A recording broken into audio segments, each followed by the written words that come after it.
Cup team for representing the WMGA. It is so exciting to be acknowledging all these achievements. And now I'm turning the mic back to Lorianne to have a fireside chat with our keynote speaker. Thank you, Cheryl. And I want to first say thank you, Donna, for that lovely little ditty. It was quite entertaining, and I really do appreciate it. But now I have the honor to introduce our keynote speaker, Kathryn Tappen. Kathryn is from NBC Sports. She has served as a reporter and host for the biggest events in sports, including the Olympics, the Super Bowl, and the Stanley Cup. She's the lead interviewer for NBC golf coverage, and she grew up right here in our own backyard in Morristown, New Jersey. She is a Rutgers Scarlet Knight and was a Big East academic all-star in track and field. Known also by our members as Sheila's and Dick's daughter, please welcome Kathryn Tappen as we do our own Q&A session.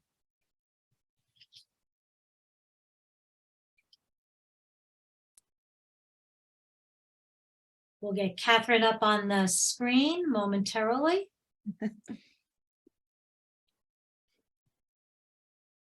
And now we'll spotlight her.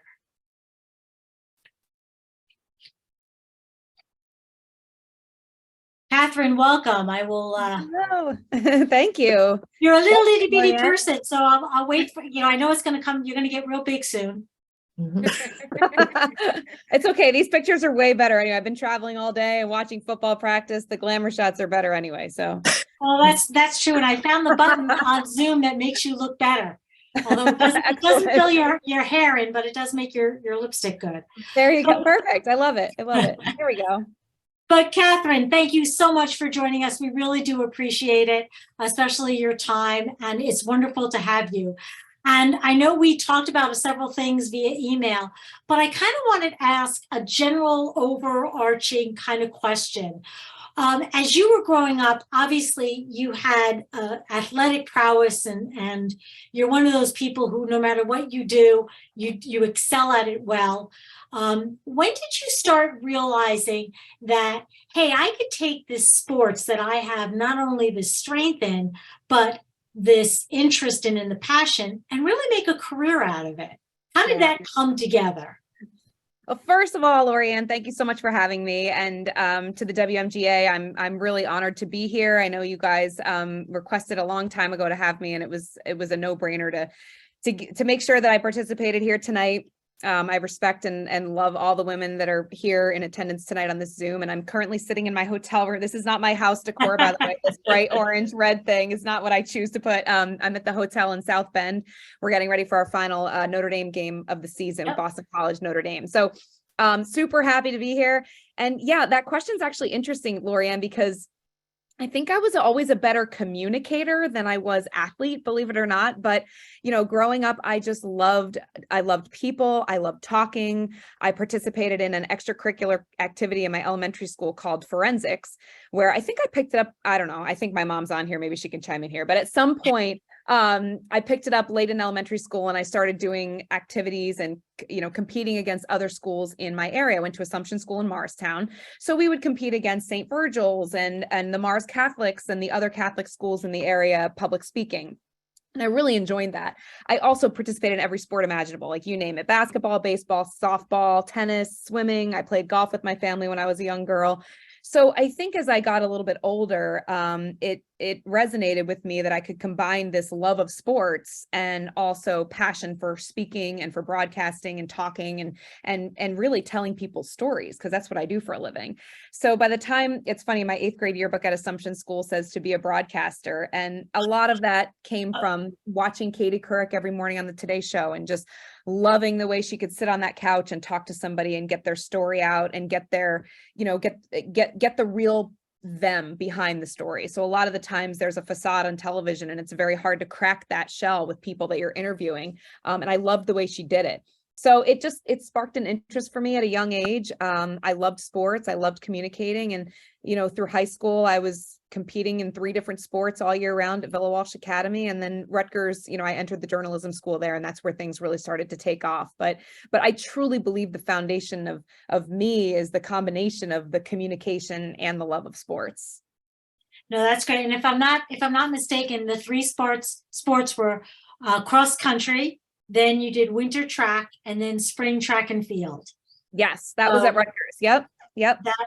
Amazing. At I Villa, it run, was basketball, and it was basketball and softball my freshman year, cross country, Okay. basketball, and softball, and then it changed from cross country to basketball to track. And then eventually my senior year, they were like, well, you're going to be going to college to run, so you should really get your times right for winter track. I'm like, it was like the worst day of my life that I had to quit basketball for winter track. Well, But I knew long term it was the right thing to do. and you did the steeplechase, which is a tough one from a track and Yeah. field perspective. So I mean, that's got multitude of challenges. It's not an Yeah. easy thing. But No, it's not, wow. especially when people are standing around the water pit to watch you get your feet wet. Oh, I fall in. I'm Yeah, not it's really the number good. one place. I'm like, oh, really? They're all gathering around here to see me fall. Interesting. I know that one.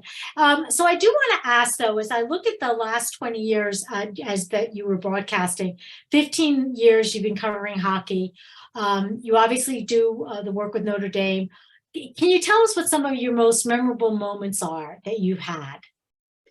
Yeah, I think a lot of my most memorable moments are my firsts, right? Like my first Olympic Games in 2014, going to Sochi, going to Russia. I was working for the NHL network at the time, and NBC had approached the NHL network and said, we really want to use Kathryn as a host. We've got, we had 6 games a day with all the countries playing. And, they said, we need some extra help and we'd love to bring her on board. And, for me as a kid, as an athlete, I mean, the Olympics are the top of the mountain. And I learned very quickly I wasn't going to be an Olympic athlete, but how great that I could still go to the Olympics in some capacity and participate. So 2014 in Sochi was incredible. It opened the door to NBC because, I worked with them for a couple weeks over there overseas while also doing the NHL network. And I think they recognized my talent, my work ethic, and ultimately signed me to a contract that summer when my deal was up with the NHL network. So it's, I broadcasted my first Super Bowl on the sidelines this past January, which I have broadcasted Super Bowls in the past, but more from a studio standpoint and from a little bit of a different role. This was, in the trenches of the Super Bowl with 160 million people watching, which was really, really awesome. So, it's those firsts. And then the real things that resonate with me are the interviews I do with certain people. I mean, there have been times over the course of the last, it'll be 20 years next summer that I've been broadcasting. It's just funny because I just started like yesterday, just graduated. But the interviews I've done over the years, and some of the most meaningful ones early on in my career where, I didn't know what I know now. And it was harder for me to conduct an interview, which made it that much more rewarding when I was able to get information and get the story out of a subject, to have them cry or to have them share something that wasn't already shared. I can remember very poignantly an interview with Teddy Bruschi, who was playing for the Patriots at the time. And he had suffered a stroke during his playing days. And I sat him down for an exclusive interview. I was a 20-something working at Nesson, a regional sports network, and he granted me the opportunity for that interview, and I'll never forget it. So it's moments like that where you're able to connect with a human or have those moments of firsts. The 17, I think, winter classics and outdoor games I've done for the NHL are all amazing and incredible, but I could tell you exactly where I was the first time I did the first one, and who I was with and who was competing and what the score was. And I couldn't tell you yesterday what the score of last weekend's Notre Dame game was, but I could tell you those special moments of those first opportunities I've had a chance to do something great in sports. Well, and you're right, that the first will always resonate from that perspective. And as a very good athlete, you obviously probably have a very good insight into how they're thinking. But when you talk just now about being able to get to that sweet nugget of something that they either haven't told anybody else or something that they were kind of holding back, how do you do your research in order to find that, or to learn about something and drawing something out from somebody that they may not have said otherwise? Well, it's interesting because we have such an incredible research team at NBC Sports. So each Monday morning, I'm getting a packet, whether it's our golf research team sending me a research pack with the notes from the weekend, some press clippings. We're already prepared for next week's football game on Sunday when our Sunday night football game ends. Notre Dame, we're getting press clips all week long. So I lean heavily on our research department. I can shoot them an email real quickly and say, hey, remind me again what what I need to know about this guy, but technically, when you're out in the field and you're standing on the green and you're, for example, for golf, I'll be on that driving range early on trying to talk to the caddies, trying to talk to Bones, to figure out what Justin Thomas is working on at that moment. That's when you really get the interesting nuggets that you can use on air. And you have to be cautious because some of it is said in privacy, some of it is said to enhance your broadcast, not necessarily expose the player, but you can file it away. You will always use it. And it will always be relatable with regards to, to really educating your audience. That's what we're there for. We are entertainers. We're educating our audience and trying to make the broadcast better. But each day I have a ton of research that comes in my email box, and it's a matter of just kind of dissecting through it, making sure I know what I'm prepared for that weekend. And then I'm also keeping an eye on every other sport that I'm covering because, spring's going to come along quickly and I'm going to need to know what happened all winter long in golf. That's true. Well, in regards to that, when you see either some athletes that go from the college to the pro, or when you're covering like Notre Dame with the college and then you're doing Super Bowl, do you see a difference in their way of being interviewed as well, between the athletes, between those two levels? Or are they getting trained kind of similarly? Well, I think at the collegiate level, especially at this level with Notre Dame and, the teams that Notre Dame plays, the Stanfords, the Clemsons, they all receive some kind of media training, but they're still student athletes. These are 20-year-old kids, 18-year-old kids, not even that are playing a sport. And at the end of the day, you have to remember that there are parents at home watching these athletes. There are grandparents, there are family members. So there's a level of caution that you use when you're talking about college athletes versus professional, right? Professionals are getting paid millions of dollars to do their jobs. You can be way more critical. They are media trained. They have gone through years of their profession, and they're able to withhold a lot more. From the collegiate level, there's you have to handle them with a little bit with kid gloves. We respect that they are student athletes. They may go on and play pro, and that would be amazing, but a lot of them are going to go on and have jobs and families and careers, and you want to be careful. I'm pretty careful when I ask questions of a college athlete compared to a professional athlete, because they have a lot going on. They've got their schoolwork, they've got, the massive playbook of Notre Dame football or whatever team we're covering this week. It'll be Boston College. So it's hard. They have a lot on their plate, and they're kids, at the end of the day, they're kids. So I certainly remember what it was like being a collegiate athlete and balancing everything in my life. And I didn't have nearly the media attention that these guys have. So you remember that, and you handle it a little bit differently. The same thing with injuries. When we talk about injuries with athletes versus the pros, the team will tell us right away in the pros what the injury is. The college ranks, a lot of the times they're not willing to share anything with you because they want to protect the student athlete. So there are definitely levels of different ways you cover the sports based on collegiate versus professional. And it's basically, it comes down to amateurs versus pros. And we do the same thing with the Olympics as well. Olympians are for the most part amateurs, and you have to be careful with how you handle those stories. Yep, I agree. Well, just one thing in regards to Notre Dame, they have a new head coach. They opened up with the 2 losses, but they really started to build their wins. From that perspective, you've got BC tomorrow, or this weekend. Where do you think? What's your take on this one? Thankfully, my sister, who's a Boston College Eagle, is not on this call because she would not like what I'm going to say. But no, I think it's been an interesting season for me. This is my 9th year doing Notre Dame football, and Brian Kelly was always the head coach in every year that I've done. And Brian handled this program as a very corporate perspective. He was able to manage the job responsibilities of being the head coach of Notre Dame while also coaching his team. He allowed his assistant coaches to do a lot of the work as well in, kind of that hierarchy of where the coaching staff was. Marcus Freeman is very hands-on. He's the former defensive coordinator, so he knows these players from, being there on the field with them, grabbing their helmets, shaking them, getting them to wake up, whatever it may be. So Marcus, he's also a lot younger. Marcus is in his mid-30s. So very recently removed from his playing days in college at Ohio State and also the pros. And I see he handles it a little bit more like a brotherhood.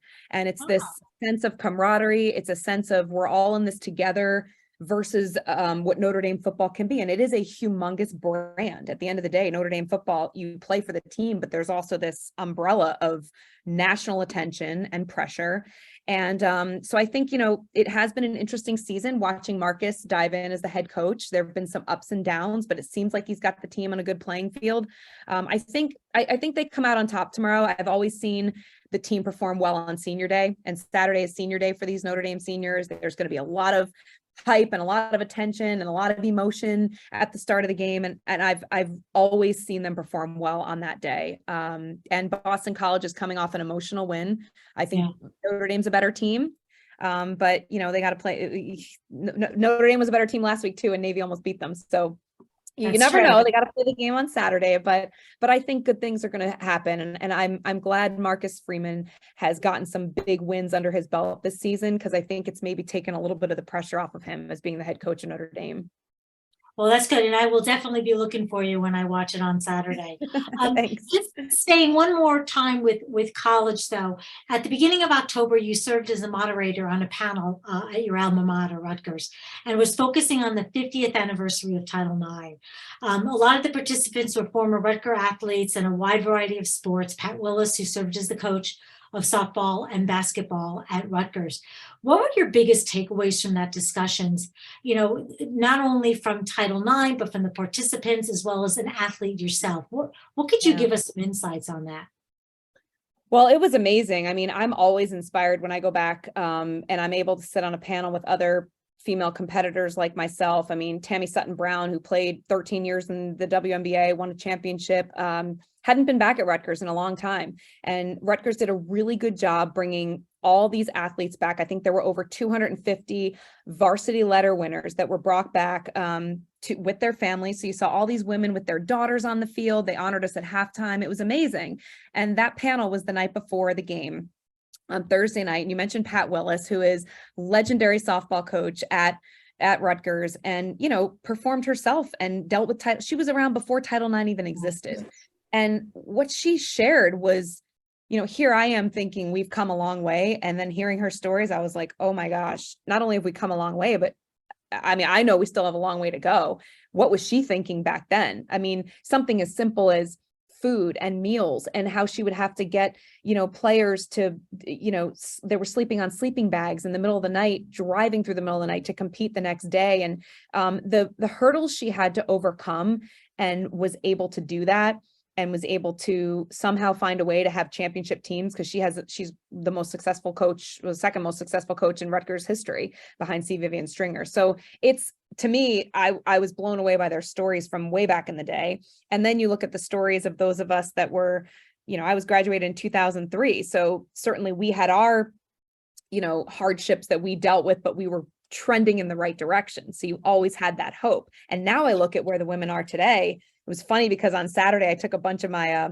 college roommates, were all women's lacrosse players. And I said, you guys, you got to see this they have a whole stadium facility and new locker rooms and new building just for soccer and lacrosse.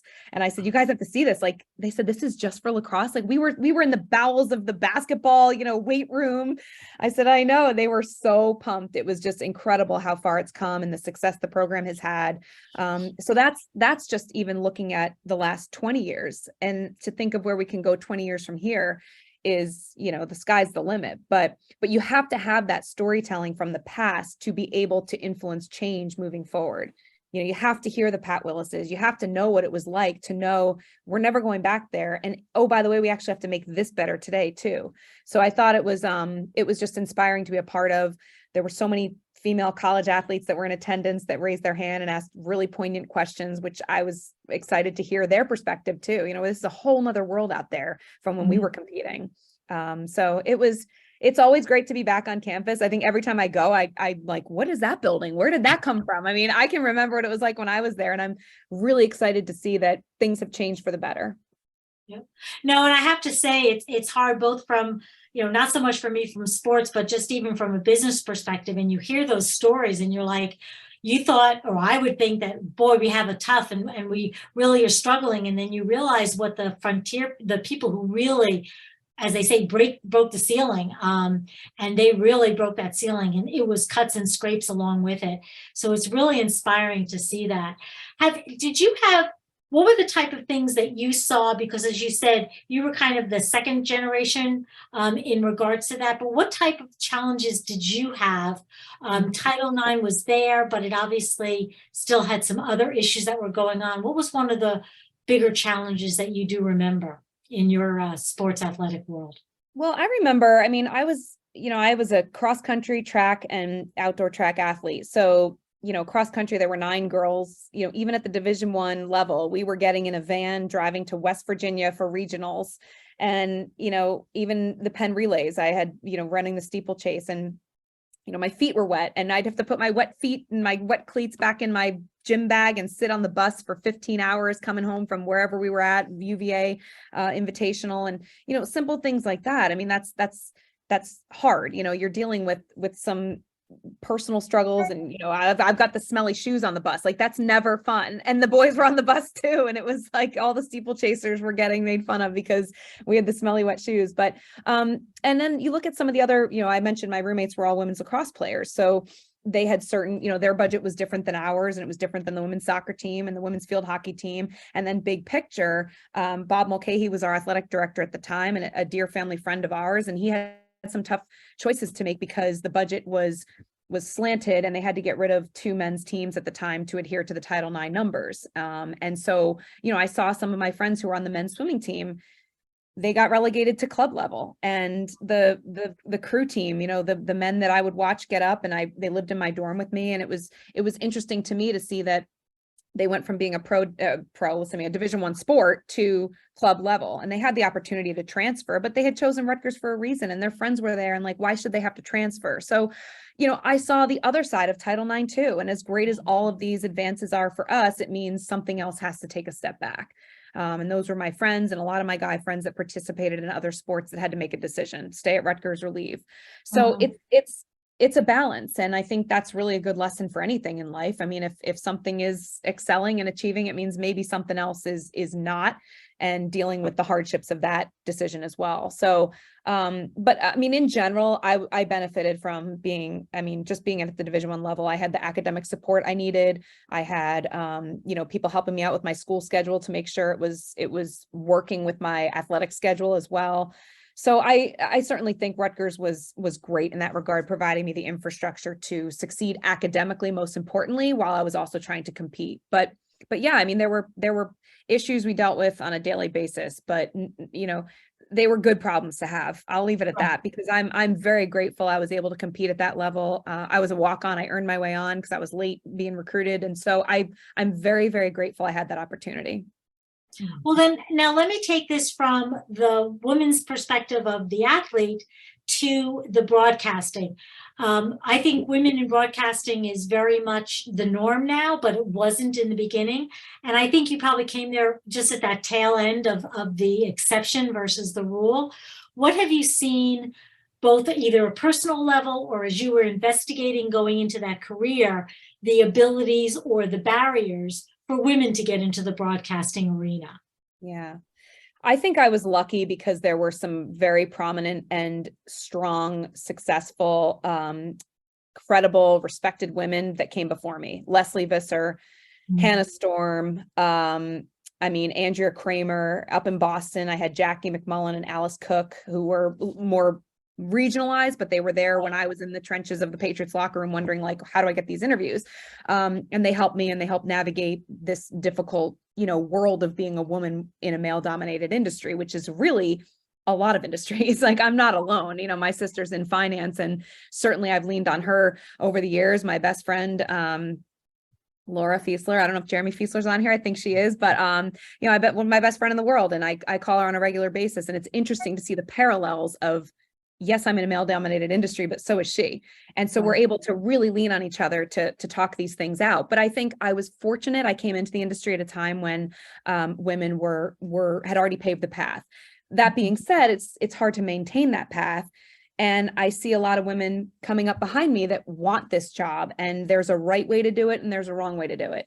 And I think that the people that do it the right way and that are credible and earn that respect have longevity in the industry. I also really like that I'm seeing a lot more women in different places. I'm seeing a lot more producers, a lot more directors behind the scenes, a lot more camera women. I'm seeing women in the booth.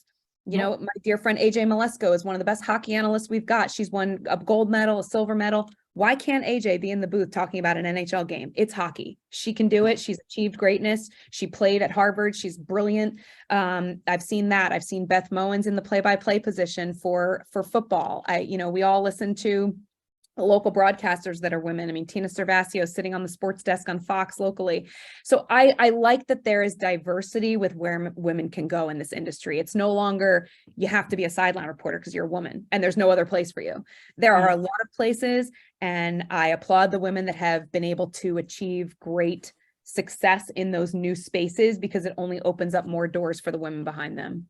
No, and you also see that even in the sports, in the management of the sports. So there's been some new news recently on that. So I think it's both of those combinations from that perspective. Yeah, I mean, referees like linesmen in hockey and general managers. I mean, the world is our oyster right now in sports, and we got to keep opening those doors, because as soon as a couple close or someone leaves a position and it's no longer a female's position, I mean, I think we have a problem. But we're not seeing that right now. We're seeing more and more open, which is good. It is, but I will have to say I give you credit, because when they're still in the minority, you guys have a really big spotlight on you. And so there's a lot more pressure because you have a little bit more of a straight and narrow. There may not be forgiveness, or there may not be as well as understanding. So you guys are really showcased there, and you guys are doing a fantastic job. But with that, before I get to golf, I do have one question. So you've done Stanley Cup, you've done Super Bowl, you've done hockey.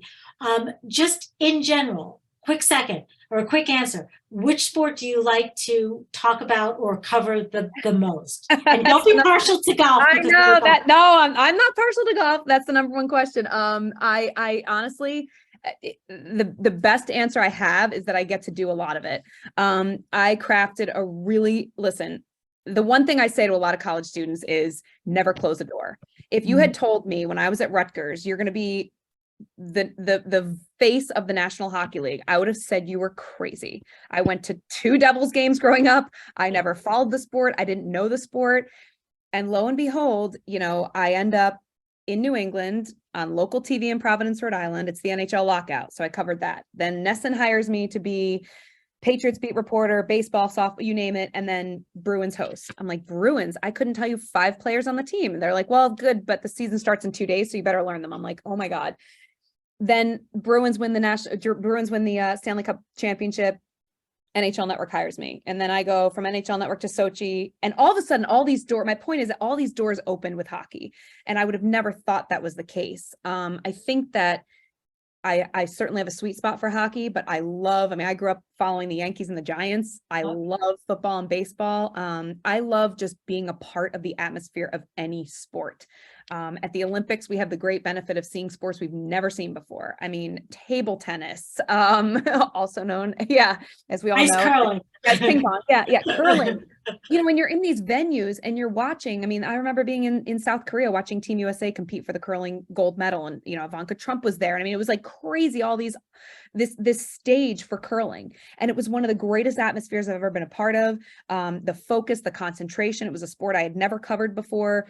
And I just think like the appreciation I have for every opportunity I'm given, I really value.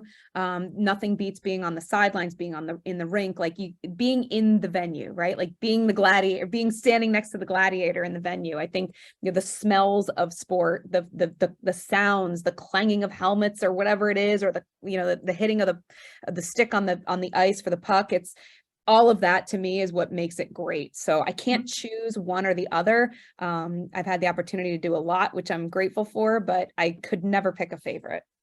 Got it. Could I ask you to give us your best guess at what you predict is going to be the 2 Super Bowl teams? Oh, geez. Well, I would have said the Bills a couple weeks ago, but I mean, now their season's gone down the tubes and they've got 19 feet of snow coming. And I'm like, oh my God, this team, it's like went from great to what are we talking about? I love what I see from the Kansas City Chiefs. I think Patrick Mahomes is truly special. I mean, I was on the sidelines actually doing the pregame and postgame 2 weeks ago for the Titans Chiefs game. And I mean, he just takes the game in his hands, and I would never bet against him, but I like them.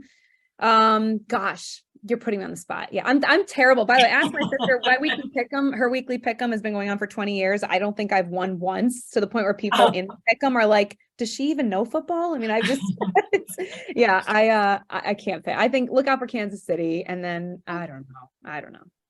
Well, that's good. No, I know I put you on the spot on that one, but it's coming around the corner, so I know that. It's true. But, it is here before we know it.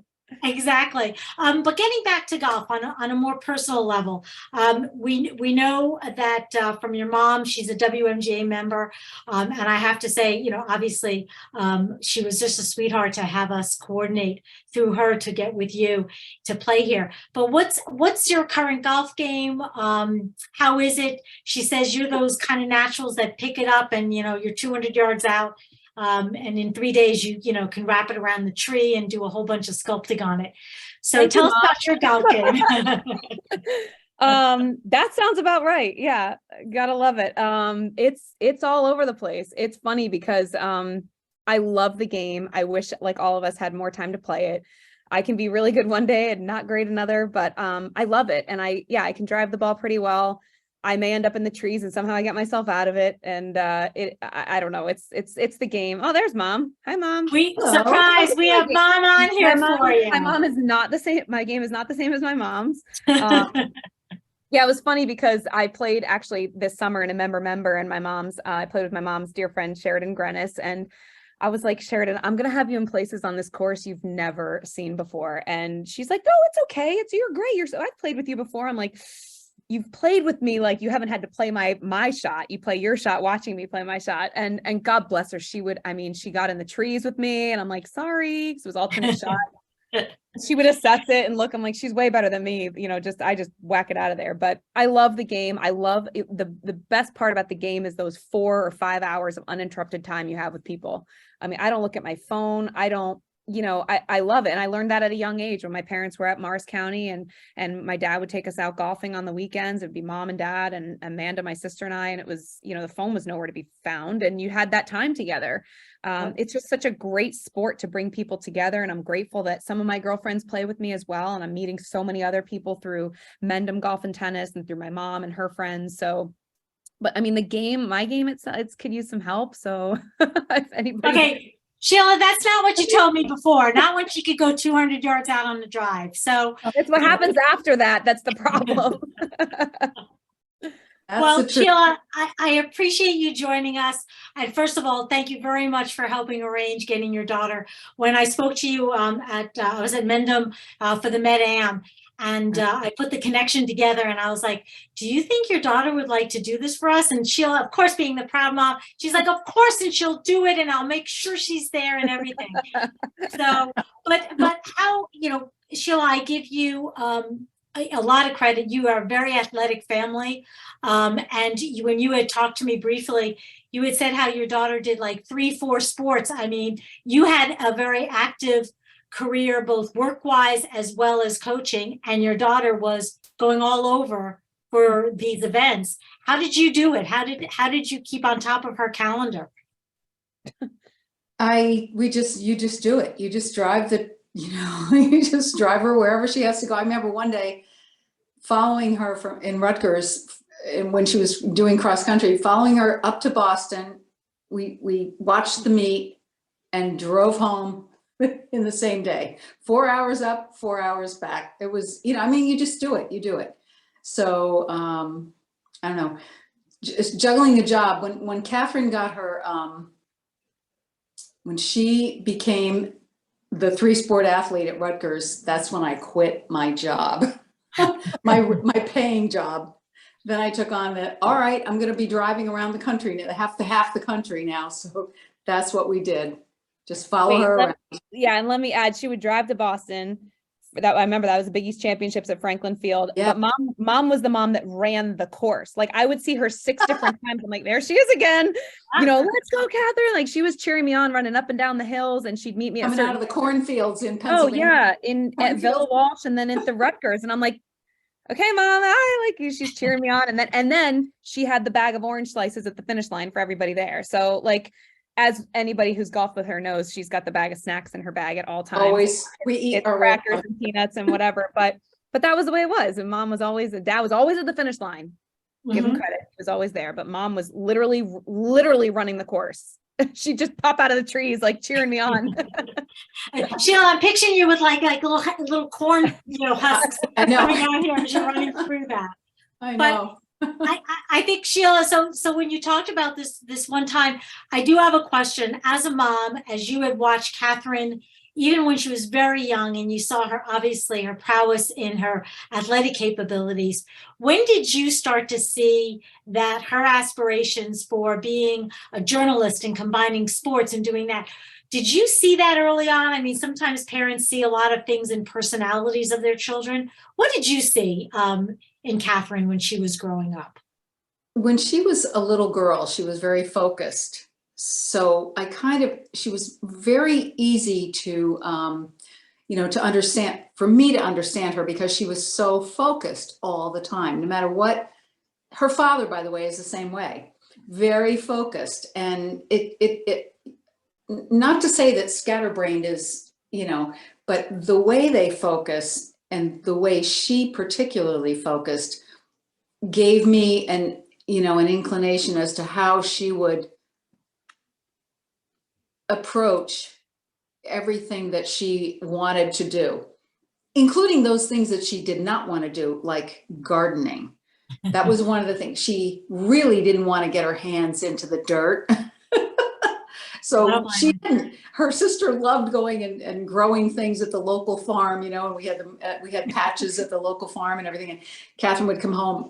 I don't like that. I don't like that at all. Slow and boring. So boring. I So wanted to anyway, hit something or run. the focus is what I feel was made her what distinguished her from a lot of other kids. And she could focus on a lot of things. I remember she was taking piano lessons for years and struggling with, athletics after school, and then her homework, regular life, and then at least an hour and a half of piano. I mean, it was just to watch her sit down after doing homework, to sit down at the piano and pound away, trying to get this song just right, because she had a recital in another night and a half. Just the way she focused, it was very, very telling.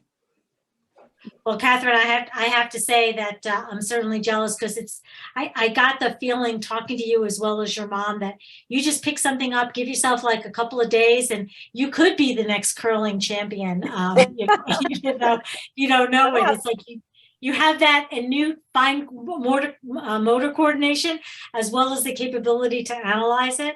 So, but I mean, do you find, Kathryn, in your golf, with your experiences that you've had playing with your mom as well as playing in general, how do you connect to the athletes there when you do your golf coverage? And do you want to just pick up the club and just go out and play, which is normally what I would want to do? Actually, more so than ever when I covered the U.S. Women's Open this year down at Pinehurst, and I covered the KPMG Championship at Congressional. I mean, I learned so much more. Having done 6 weeks of the men, I then covered my first 2 women's LPGA events, and it was amazing because I learned so much more from them. The way they hit the ball, the technique, the rhythm, the science of their swing is just so pure. And I actually covered the U.S. Women's Open, and that Tuesday I was on the range at Mendham, just trying to implement what I saw, Lydia Ko do and what I saw Jin Young Ko try and do. So it was very, very interesting to me to watch the women and be able to try and actually go and do it. But, with regards to the interviews, I mean, certainly with the men, and I mean, a lot of it is reactionary. It's what they just did on the course. And then you try to respond and react and, implement some kind of a conversation with them regarding what just happened, especially when they win. That's obviously a wonderful moment. But Yeah, but I mean, I think, getting back to like what mom was saying about me, but I think I just always tried. Like I wasn't great. I mean, to your point, like I could try curling. I'm not going to be great at it, but I love it and I try it and I try to work hard at it. So it's not about, always being the best at something, but just give it a shot and see if you enjoy it. And if you enjoy it and it works for you, then do it, Well, and the passion is something that's very key from that regards. Sometimes they say if you have a real passion, it's a hobby, not necessarily a job, but you have clearly been able to meld those two together. And we are going to open it up for Q&A. So for the audience, we're going to have the chat or the Q&A section on your screen. You could do it. But before we do, I do have to ask you about this, Kathryn, because this is actually something that's close to my heart as well. You have an affinity for dogs, so do I, and you do a foster home for the guided dogs and the ambassador for the vet dogs. What do you do with those particular organizations in regards to that? So the Guide Dog Foundation and America Vet Dogs is located on Long Island. I got paired with them during the 2018 Stanley Cup final. They had a dog that came to us at NBC, Sonny the Stanley Pup. That's right. Oh my gosh, he was on the Today Show. He came with us on the road for the Stanley Cup final, and he was just adorable and amazing. And, the teams loved him. And so I got aligned with the organization that way. I've done a bunch of PSAs for them. I speak on a lot of their virtual panels like this as well. Certainly sponsor a dog every year and sponsor a family that is having a guide dog. And then during the pandemic, I actually got one myself. So they needed a socialization for a little Jagger. He was a 4-month-old golden Labrador.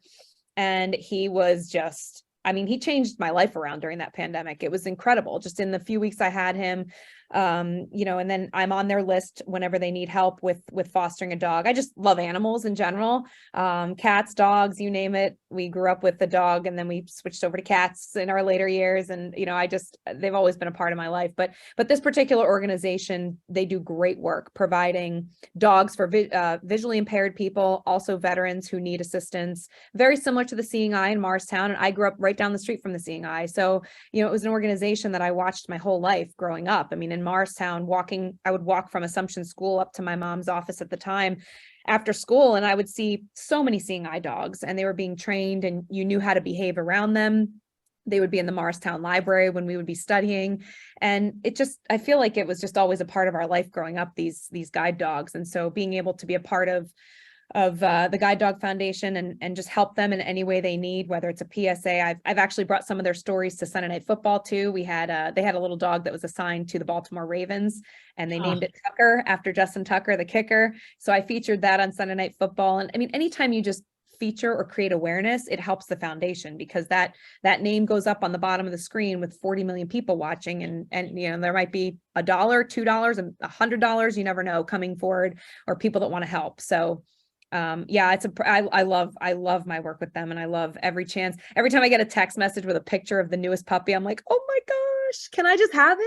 I know. Can I go in a room with a whole bunch of puppies? I'll make my day. Oh my gosh, therapy, right, with those puppies. So they're and special. Fostering, just to do a plug on that, fostering is great because given your schedule, it's really hard to have a dog at home where you would have to make all the arrangements.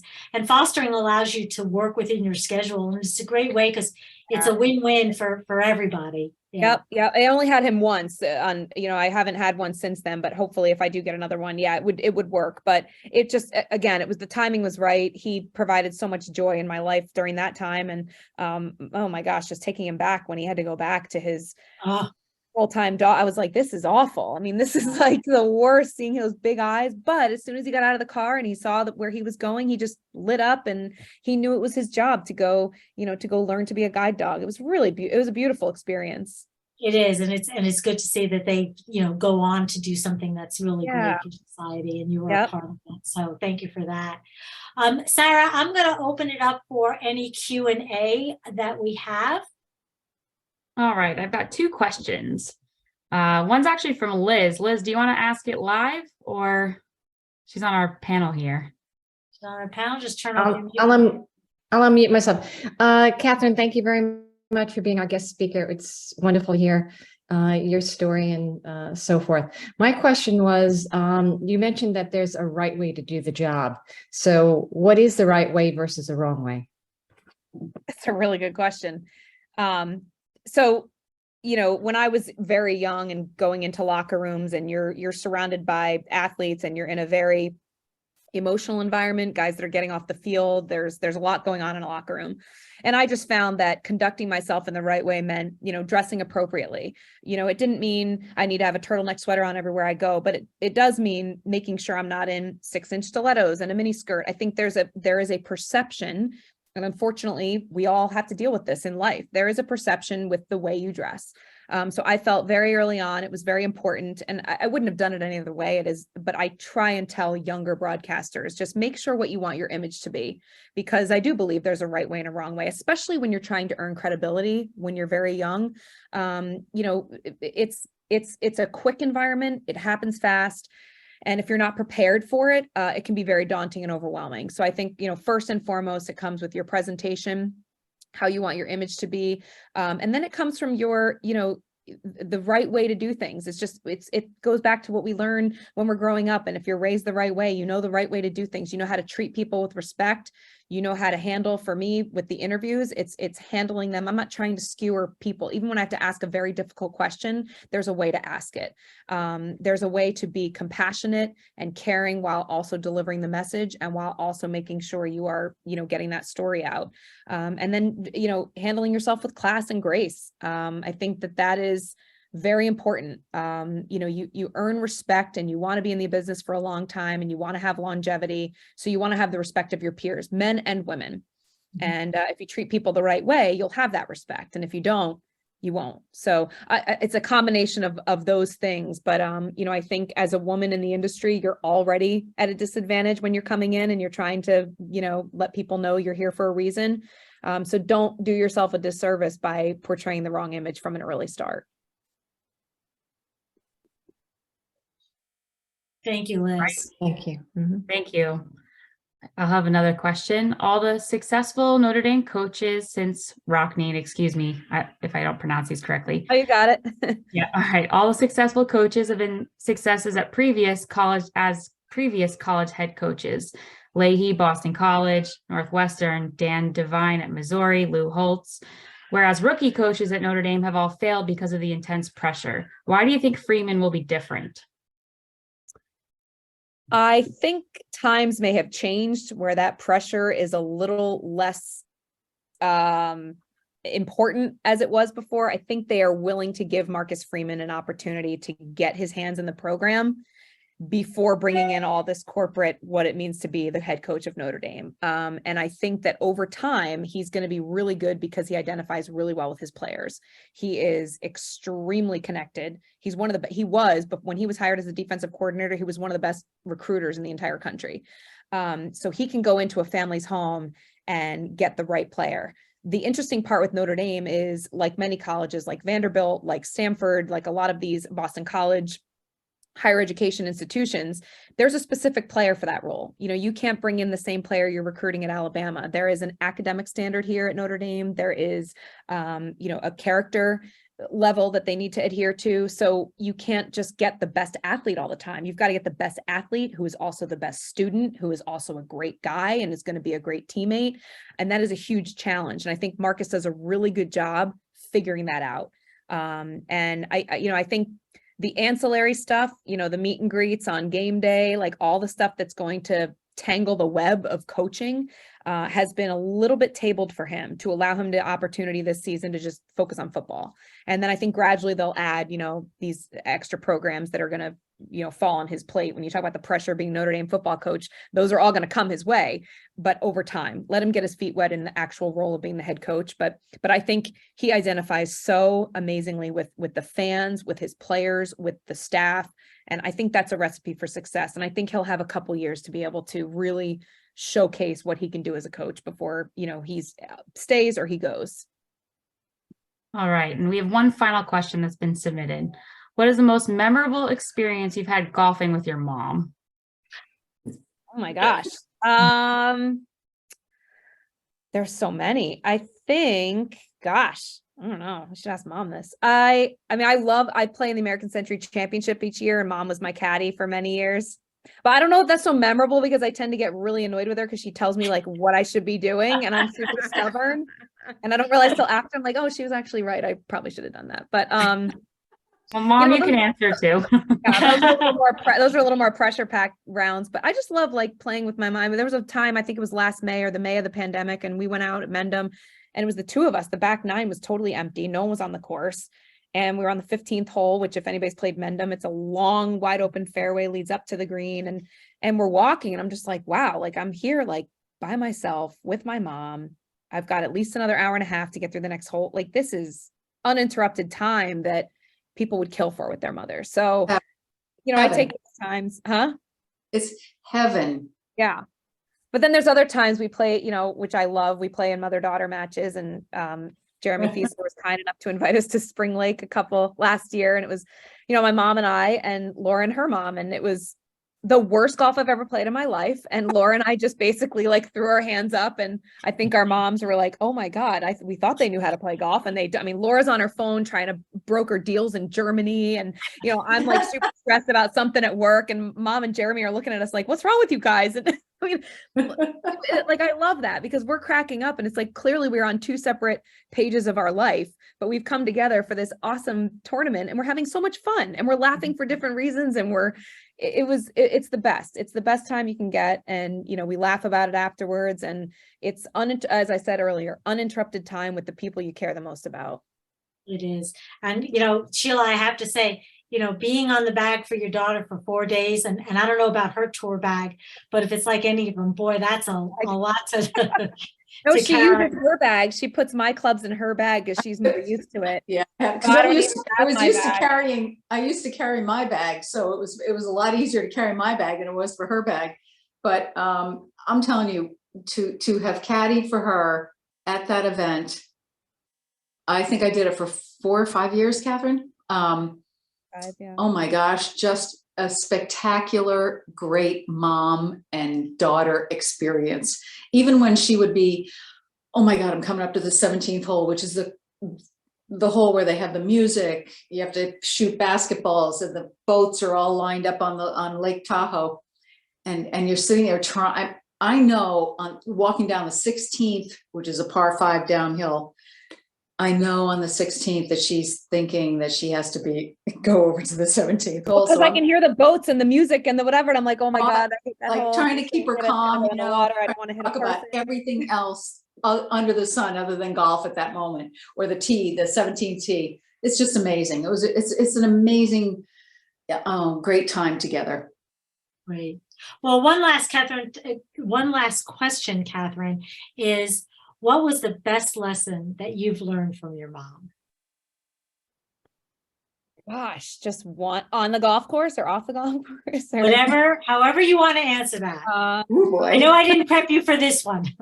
No, it's funny you asked that because I recently was, I'm going to get choked up because I was going through, I keep quotes in my phone and I love quotes. I love certain things that people say. I've got Eleanor Roosevelt in there. I've got Coco Chanel, you know, you're never dressed till you're wearing a smile. Like all that stuff I read it repeatedly and I love that. And it's in my iNotes. And I was scrolling through and I came across Mom's and it was from a couple years ago. And it was, you know, happy people always survive. Like if you are happy and you are happy in your life and you're happy with the people around you and you have this energy about you, and anybody that knows my mom knows that's her energy, but be happy with what you're doing, with the people you surround yourself with, and the rest of life falls into place.